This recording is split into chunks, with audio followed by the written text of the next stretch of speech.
ازيكم يا حلوين؟ عاملين ايه؟ يا رب تكونوا بخير. رمضان كريم عليكم. بما ان خلاص رمضان على الابواب، فاضل عليه يومين بس، فده الوقت المناسب ان احنا نعمل احلى شويه فول مدمس واوفر بكتير من اللي بتشتروه من بره.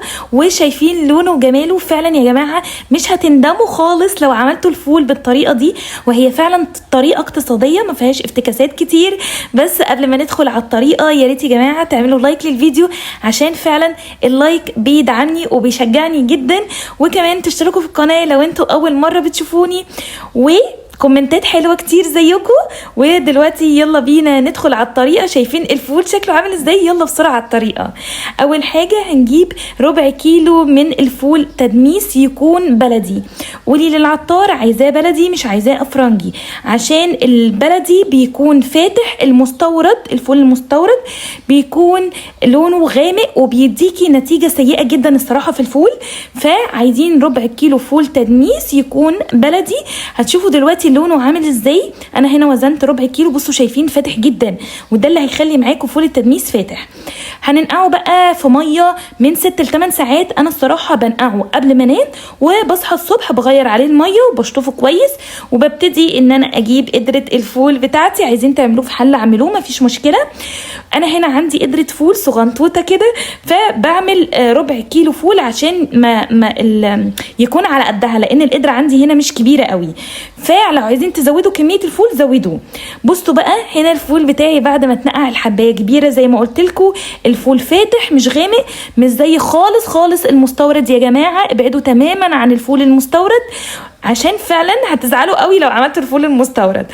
بصوا شكله بجد يفتح النفس من قبل ما احنا نعمله اصلا. واحنا كده خلاص نقعناه. هنجيب القدره بتاعتنا، هنحطه بقى في القدره بالشكل اللي انتوا شايفينه ده.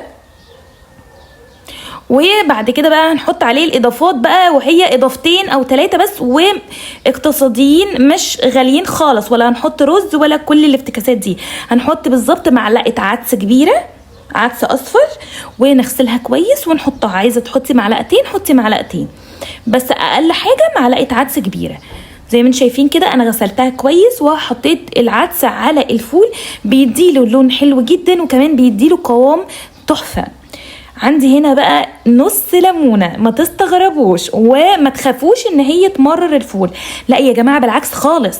احنا اصلا لما بنيجي نعمل طبق فول بنحط عليه ليمون، فاحنا هنحط نص ليمونه بقشرها، وكمان هنحط كركم. والليمون والكركم هنحط نص معلقه صغيره من الكركم.